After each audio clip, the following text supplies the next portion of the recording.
Nas sessões de mentoria exclusiva que eu tenho com a maioria dos alunos aqui na Zion Media, volta e meia me pergunta, vem cá Wesley, mas como que você começou nesse mercado? Você sempre começou no tráfego adulto, você desde o começo da sua carreira no marketing digital, você sempre trabalhou com tráfego adulto? Você nunca tentou Facebook, nunca tentou Google Ads? Você veio da onde? Você nasceu quando? Você faz o quê? E na primeira versão do curso Mídia Adulta, lá por volta de virada 2021, 2022, quando a gente lançou a primeira versão, lá eu tinha algumas aulas que eu explicava, né? Falava um pouco da minha trajetória para os alunos. Tanto é que quem é aluno, quem adquiriu o curso naquela época, teve contato com esse conteúdo lá, que foi um conteúdo que a gente tirou. A gente tirou, até mesmo para não ficar... porque a gente percebia que poucas pessoas assistiam, né, os vídeos onde eu descrevia ali a minha experiência. Afinal, naquela época ninguém me conhecia, a gente estava começando com o canal da Zion, enfim. E hoje não, hoje a gente já tem bem mais alunos e a gente percebe assim que as pessoas elas querem saber um pouco sobre você, como você começou, se isso foi uma cartada na manga, que você teve um insight absurdo. Então eu vou fazer nesse vídeo aqui, vou falar um pouco para você sobre a minha história. Esse vídeo não tem conteúdo, viu? Não tem conteúdo, a gente não vai falar de plataforma de tráfego aqui, mas eu quero deixar um pouco da minha experiência que eu tive, tá? De como que eu vim parar no mercado de tráfego adulto, e você vai descobrir que eu não comecei com tráfego adulto, tá?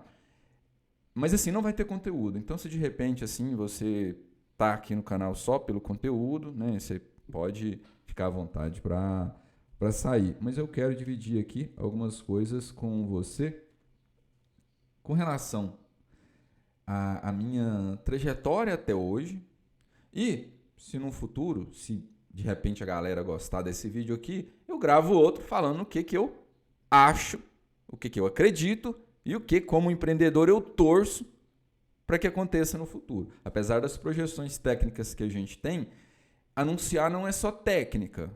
Anunciar vai muito mais além da técnica.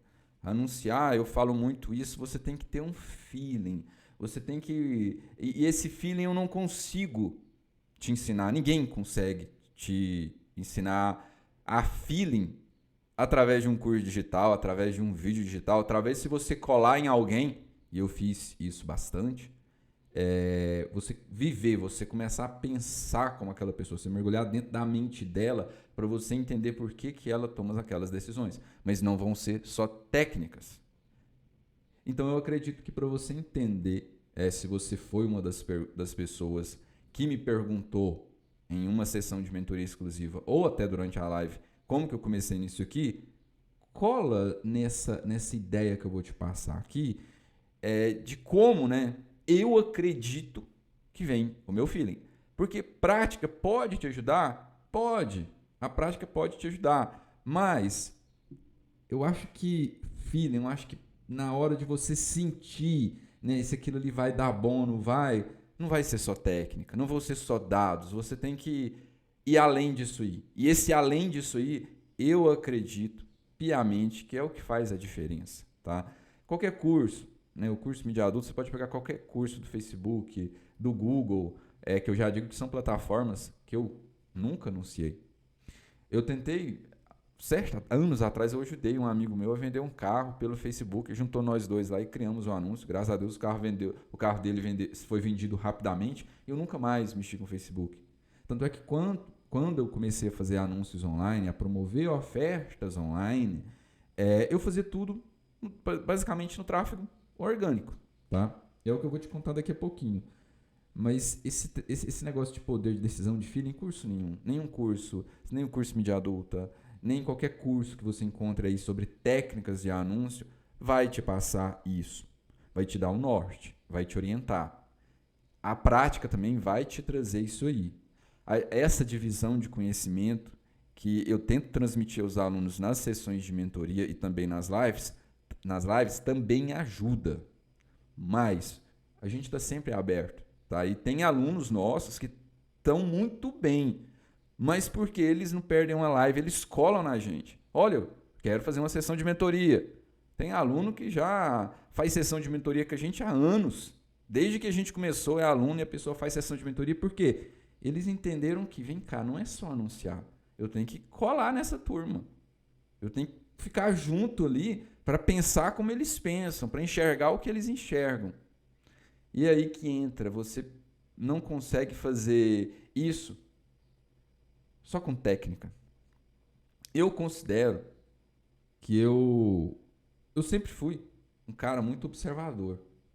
Até um pouco de tempo atrás, e um pouco, né, a gente está falando de 2024, eu vou jogar isso aqui lá para 2008, eu era aquela pessoa assim que aprendia, estudava, gostava de aprender coisas novas. Em 2008 eu nunca imaginava uma vida no mercado digital, mas eu acumulava muita bagagem, sabia muita coisa, mas não aplicava.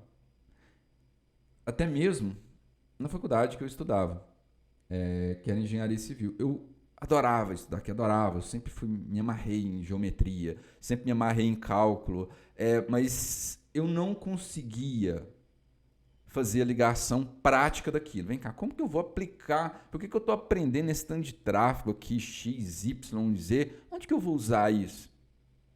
Onde que eu vou aplicar isso aqui? Aí assim que eu comecei, me formei, comecei a trabalhar na época em obra, coisa que eu sempre detestei. Eu nunca gostei de obra. Eu fiz faculdade de engenharia civil, mas nunca gostei de obra. Eu não gosto de sujeira, eu não gosto de pó, eu não gosto de desorganização. Talvez muitas pessoas, sejam por isso que muitos alunos acham as campanhas que a gente faz, nossa, muito fresca. Mas não é fresca, é padrão. E como a maioria das aulas são eu que gravo, poxa, eu não consigo gravar uma aula me colocando no seu lugar. Para mim te passar o que eu sei, eu tenho que te passar do meu jeito. E junto a gente ajusta. Mas obra não foi a minha praia. Pouco tempo depois da obra, eu passei a trabalhar com orçamento, com planejamento de obras. Enfim, aí o negócio já mudou um pouco, eu já comecei a ter um contato maior com gráfico, com planilha. Aquilo ali, vamos dizer assim, me deixava mais confortável. Mas eu venho, né, de uma criação, eu morei até os 18 anos em fazenda. Morava no interior de Goiás, não na capital, numa cidadezinha do interior. Eu ia para o colégio de bicicleta, saía da fazenda, pegava a bicicleta, pedalava, 40 minutos para ir, 40 minutos para voltar. Essa era a minha vida até os 18 anos, sendo que aos 12 anos, exatamente, eu sou ótimo com números. No dia 5 de abril de 1995, foi meu primeiro dia de trabalho, num clube próximo, para você ver, a sede do clube era campestre, tinha piscina, tinha tudo e tal, e fazia divisa com a fazenda que a gente morava. Então, apareceu essa oportunidade lá. Quem foi o meu QI foi minha mãe, na época. Minha mãe ajeitou isso aí e eu comecei. Exatamente, meu primeiro dia de trabalho, aos 12 anos, 5 de abril de 1995. Hoje, eu percebo que, se você virar para um jovem de 12 anos e falar assim, olha, me ajuda com isso aqui, vamos trabalhar. Você sabe que um assunto é delicado, né? Sabe que o assunto é delicado. Mas eu, na época, adorava. De vez em quando ia chorando, porque aos 12 anos ia chorando para casa, chegava chorando em casa. Minha mãe, não, peraí. É assim, não. Por que você tá chorando? Eu falei, não, é que eu não gosto de ficar lá. E era à noite, né? Eu começava, olha para você ver, para uma criança de 12 anos, né? Começar a trabalhar às 5 horas da tarde, porque o meu expediente no clube era de terça, segunda-feira era folga, de terça a sexta eu começava às 5 horas e trabalhava até às 10, 11 horas da noite, com 12 anos. Final de semana, pegava 8 da manhã e ia até às 7 da noite, ou seja, uma jornadinha de 12, 13 horas, né? Mas era o que? Era perto de casa. Eu gastava 5, 6 minutos de casa, andando a pé, passando no meio das vacas, para chegar em casa. Aí de vez em quando batia aquele negócio assim, poxa, mas eu não tô brincando, eu não tô em casa assistindo desenho. Aí sabe, vinha aquele sentimento, eu corria para casa, era pertinho, eu não falava com ninguém. Vazava, ia lá, chegava lá chorando para minha mãe, não mãe, caramba, não quero, porque eu tô... Aí, e minha mãe às vezes conversava, explicava, falava, olha, meu filho, não é assim. Você não quer, melhorar de vida, você não quer estudar num colégio bom, e isso aos 12 anos eu já queria. Eu já queria estudar, passar numa faculdade e tal. Via, nossa, deve ser bom, deve ser bacana, né, faculdade, você ser formado e não sei o que e tal. Naquela visão ainda que eu falo para muita gente hoje. Eu entrei na faculdade acreditando piamente, com toda a honestidade possível. Você entra na faculdade, você termina a faculdade, vai ter. É como se você atravessasse uma ponte, né? Você está aqui. A ponte é a faculdade. Então, se você passar por essa ponte, aguentar as atribulações e medos dessa ponte, do outro lado da ponte vai estar o quê? Um tacho de ouro te esperando. Você vai ser bem de situação. Você vai ter o emprego dos seus sonhos, você vai ter o salário dos seus sonhos. Mas você tem que atravessar a ponte. E eu aguentei atravessar essa ponte com todos aos trancos e barrancos, ventanias e vendavais, eu consegui. E, para minha surpresa, não tinha um pote de ouro do outro lado. Mas a minha esperança, até o último período da faculdade, era que, de fato, isso ia acontecer. Mas, por quê? E aí eu já faço uma crítica. A escola, ela não te prepara para o que vem depois. A universidade, ela te prepara um pouco, mas deixa muita coisa ao léu. Agora imagina, poxa, eu tive uma criação do interior. A minha cidade hoje tem 35 mil habitantes. Com 18 anos, 18 para 19 anos, eu fui para Uberlândia, que é uma cidade big. Quando eu me formei, eu fui para Brasília. Aí depois eu fui para São Paulo, ou seja, ainda bem, né? As coisas foram crescendo de forma gradual.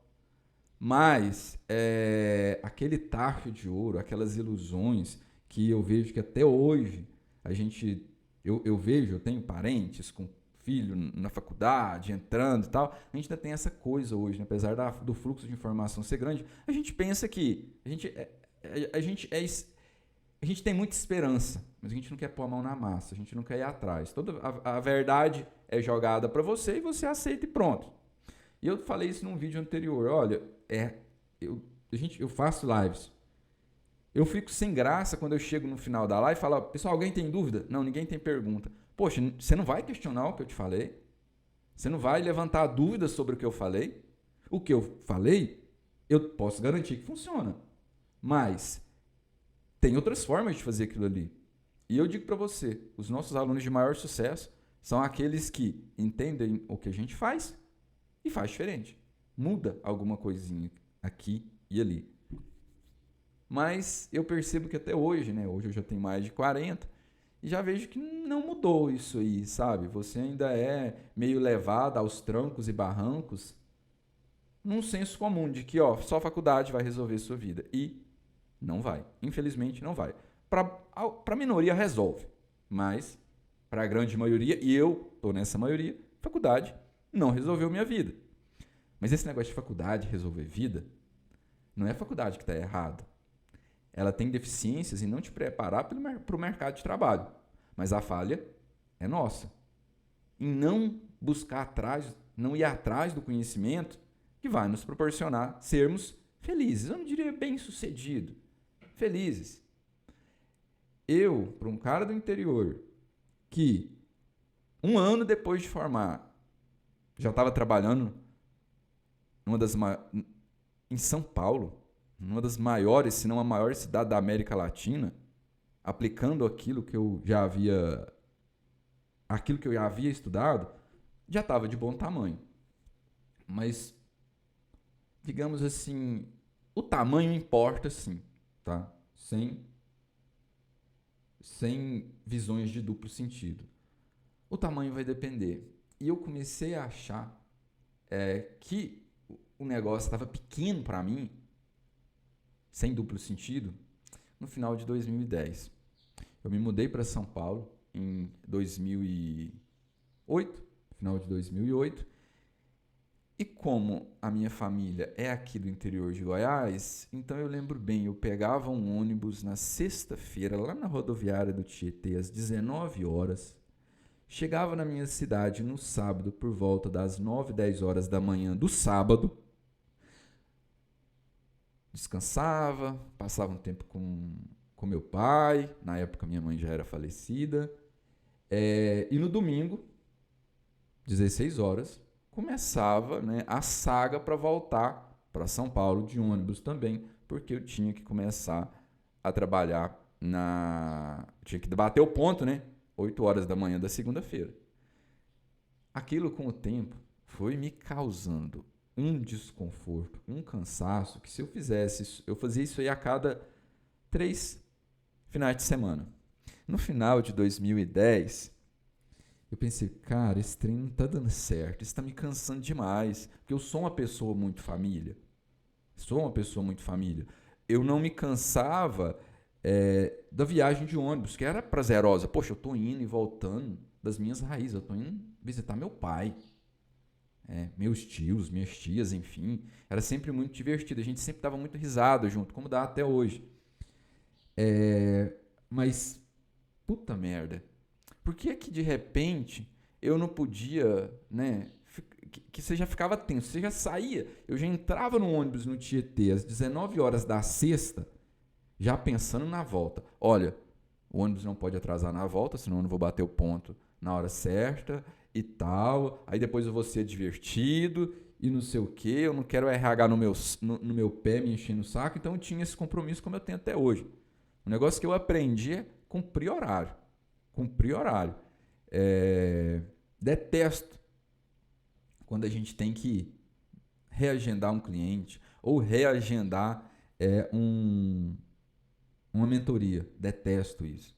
Para mim, assim, combinou, tá combinado, ponto final. Você quer pôr isso no contrato? A gente põe, mas para mim, se eu topei, eu faço o compromisso. Então, em 2010, eu comecei, poxa, esse negócio de expediente, esse trem me cansa. Já me cansava um pouco desde a época do clube e começou a me cansar mais ainda. Tipo, você não tem horário flexível, você não tem isso, você não tem aquilo. E aí, ele, por volta do finalzinho de 2010, eu fui atrás, né, na época, né, renda extra. Aí um dia eu pesquisando lá na internet, achei esse negócio sobre renda extra. Não dei muita bola, não. De verdade, não dei muita bola. Eu falei, isso aqui é golpe, esse trem não funciona, não. Deixa isso pra lá. Deixei. Mas 2010, na verdade 2010 para 2011, eu tinha um interesse muito grande, é algo que eu sempre gostei, autoconhecimento. E fui, né, atrás, desde a época da faculdade, eu tive 2 livros que me marcaram absurdamente. Poder Sem Limites, de Anthony Robbins, é exatamente essa capa, essa capinha, hoje é uma outra capa, mas eu tenho esse livrinho até hoje com essa capinha. E Jack Definitivo, de Jack Welch.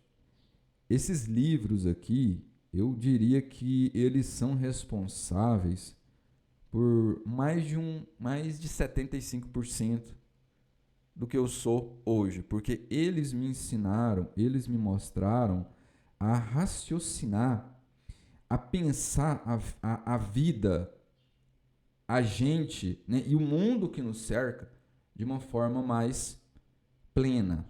Poder Sem Limites, de Anthony Robbins, sem dúvida nenhuma, né, um melhor livro de programação neurolinguística que já foi escrito. E Jack Welch é o relato, Jack Definitivo é um relato do Jack Welch, ex-CEO da GE, da General Electric, infelizmente hoje já falecido, e lá ele conta a trajetória dele, desde criança até se tornar um dos mais bem-sucedidos CEOs de todos os tempos. E o bacana na história dele, eu me via muito na história dele, porque não que um dia eu queria chegar a um nível dele, mas é uma lição, se você ler esse livro, se você já leu, é uma lição de, ao mesmo tempo, humildade, mas também de autoconfiança, de saber que você merece. Uma das passagens do livro que eu mais gosto é assim que ele entrou na GE como engenheiro, vai ter a primeira promoção, a primeira divisão de bônus, né? E ele recebe a mesma coisa que todos os outros. E ele vai questionar o patrão dele, diz assim, por que eu estou recebendo isso? Não, Jack, todo mundo recebeu a mesma coisa, né? Essa aí é a sua parte. Não, mas eu não fiz a mesma coisa que os outros, eu fiz muito mais. Eu mereço e quero muito mais. Essa passagem é de arrepiar no livro. Se você não leu, leia. E ele mostra o seguinte, olha, o sucesso pode não ser dinheiro. Para alguns pode ser dinheiro. Para mim não é dinheiro. Para mim não é dinheiro. Nunca foi dinheiro. Todas as vezes que eu coloquei o dinheiro como um parâmetro para o sucesso, eu confesso para você que eu me frustrei e muito. Lembro da história lá do tacho de ouro depois da ponte. Não, você forma e está tudo resolvido. Não estava tudo resolvido. Não estava tudo resolvido. Então dali eu pensei assim, cara, eu não posso perseguir dinheiro. Eu tenho que fazer alguma coisa que eu goste, que eu me identifique, que mexa comigo, que me motive e que eu ache motivos dentro de mim para fazer isso acontecer. Dinheiro vai ser consequência. Dinheiro vai ser consequência. Claro, tive altas quebras de cabeça nisso aí, mas o autodesenvolvimento me ajudou bastante. Bastante mesmo a entender que hoje, né, eu sou Master Practitioner em PNL, tenho formação em hipnose ericksoniana pelo Instituto ACT Institute, inclusive do Dr. Stephen Paul Adler. Nunca apliquei isso aqui. Eu lembro quando estava por todo esse processo, eu ainda morava em São Paulo, uma amiga minha, né, que era coach, não sei se ela é hoje, né, ex-amiga, né, que a gente acabou perdendo contato. Eu via, e eu sempre fui pé atrás com esse negócio de coach, viu, pessoal? Sempre fui atrás. Eu via essa amiga minha, ela, na época que eu tava pensando assim, eu conversava com ela, eu falava, poxa, Cris, esse negócio pra mim, cara, esse negócio de expediente está me matando. Eu não tô aguentando mais esse negócio de expediente. Eu quero me livrar de expediente. Não, vamos fazer o seguinte, eu tenho alguns clientes também que estão buscando fazer transição de carreira, fecha um acordo, fecha um contrato de sessões de coach comigo, eu te oriento e tal. Sabe, ela, se Deus quiser, ela nunca vai assistir esse vídeo, mas eu nunca acreditei em coach, cara. Nunca acreditei em coach. Nunca. Eu acho que assim, e digo mais, né, se a Cris assistir esse vídeo, eu tenho certeza que ela vai me odiar bastante. Mas ela tinha uma formação muito inferior à que eu tinha e dava coach para as pessoas. Eu pensava, meu Deus do céu, o que essa mulher está fazendo na vida das pessoas? Por quê? Só que, e ela chegou um tempo que ela falou, poxa, mas peraí, vamos fazer uma parceria aqui, Wesley, você sai lá da construtora, a gente monta aqui e tal, você tem uma mega formação, e tem mesmo, em todas essas pegadas de, tem formação em Enneagrama, nossa, tudo que você pensar aí, eu já enfiei na minha cabeça para me moldar e para aplicar. Aí, ela falou, nossa, vamos fazer uma parceria aqui e tal, olha, e eu conversava muito com ela, às vezes ela tinha alguns clientes dela, olha para você ver, eu não estou sendo modesto, estou sendo real, sem modéstia nenhuma. Ela de vez em quando encontrava algum cliente com dificuldade e vinha falar comigo, nossa, será que eu faço aqui e tal? Né? Ou me ajuda, vamos marcar uma sessão, você e o cliente e tal. Eu falei, não me ponha fora disso, me inclua fora dessa história. Eu aprendi para mim. Eu vou aplicar, mas eu não quero que isso seja uma moeda de troca. E autoconhecimento, eu acredito que para você passar para alguém, você tem que ter uma segurança muito grande daquilo que você está falando. Porque você vai mexer com a vida das pessoas. Você vai mexer com a vida das pessoas e principalmente se as pessoas confiarem em você e permitirem que você faça isso na vida delas. Né? Na época, eu não me sentia com essa confiança toda. Não me sentia com essa confiança toda de jeito nenhum. Hoje não. Hoje, eu já tive aquela atitude de Jack Welch de falar assim, não, peraí, eu quero o que é meu. Eu fiz mais, eu mereço mais. Eu batalhei mais, eu mereço mais. Mas na época, não. Eu precisava fazer muita coisa amadurecer dentro de mim. Eu precisava me transformar primeiro, para depois eu ter a competência para auxiliar outras pessoas na transformação delas. Foi isso que eu pensei. Hoje, com os alunos que eu tenho segurança em de repente virar para eles e falar, olha, isso aqui vai funcionar. Isso aqui não vai funcionar. E é uma das pegadas que eu acho que, para mim, foi a mais difícil. Mais difícil.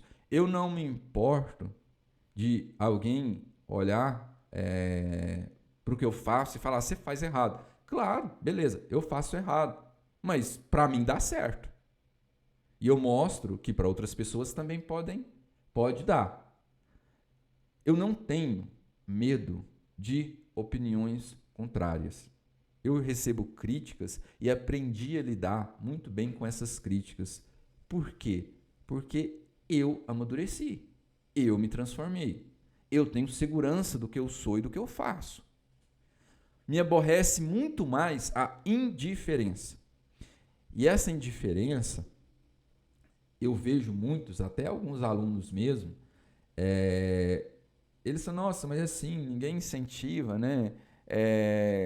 Ninguém dá bola, ninguém faz isso, ninguém faz aquilo. Eu acho que a indiferença dói mais no empreendedor digital hoje, principalmente aquele que está começando. Porque eu sinto, Wesley, depois de quase 15 anos nesse mercado digital, eu vejo assim, porque eu tenho parentes até hoje faturando o que a gente fatura, sem modéstia, que acreditam que o que eu faço na internet é brincadeira. Não, ele tá lá, você ainda mexe com aquele negocinho na internet. Negocinho? Deixa eu falar um negócio pra você aqui, negocinho. É que eu não gosto dessa atitude, né? Eu não gosto de, tipo, quando você usa o que você tem, não o que você é, para mostrar para aquela pessoa que você é mais que ela, é uma mega covardia. Eu, para mim, acho isso covarde. Considero isso uma grande covardia. Mas é isso. Você vê pessoas... Eu não tenho medo do contraditório. Você pode falar a todo momento, olha, essa campanha que você fez aqui, eu fiz aqui, você deve estar falando alguma merda, porque para mim não funciona. Ok, a gente vai ver o que funciona. Isso não importa. Eu não me importo das pessoas falarem. Eu não tenho medo do contraditório, eu tenho medo da indiferença. Tá? E eu sinto essa indiferença até hoje, acredite ou não. Tá? Acredite ou não, porque na maioria das pessoas... Como eu vim, né, de um mundo considerado um mundo mais humilde, assim, as pessoas ainda acham que o trabalho que você tem que desempenhar é um trabalho formal. Você tem que ter expediente. Se você não tem expediente, você não está trabalhando. Que merda é essa de você montar o seu expediente? Onde já se viu isso? Isso não existe. Isso é falácia. Isso é uma desculpa, né? Se você está no mercado digital, com certeza você ouve isso aí. Mas eu digo para você, confia em mim. Eu tenho certeza que você já leu isso em outras histórias. Deixa essas pessoas falarem. Enquanto elas estão falando, você está evoluindo. Você está buscando aquilo que você quer. Não tenha medo das pessoas falarem para você que não vai funcionar. Se você acredita, foda-se o resto. Agora, se você não acredita, dentro de você, você vai acabar dando crédito para essas pessoas. Tá? A gente já está com mais de 25 minutos de aula. E eu não expliquei para você como que eu comecei. Vou fazer o seguinte, eu vou gravar outro vídeo só para mostrar. Eu já vou fazer um spoiler aqui. Eu comecei na Hotmart. Tá? Eu comecei vendendo produtos na Hotmart, boca a boca. E foi exatamente nesse processo de autodesenvolvimento que eu fui atrás de alguns cursos online. Comprei um, achei legal. No próximo vídeo aqui no canal eu vou terminar de contar essa história para você. Até lá.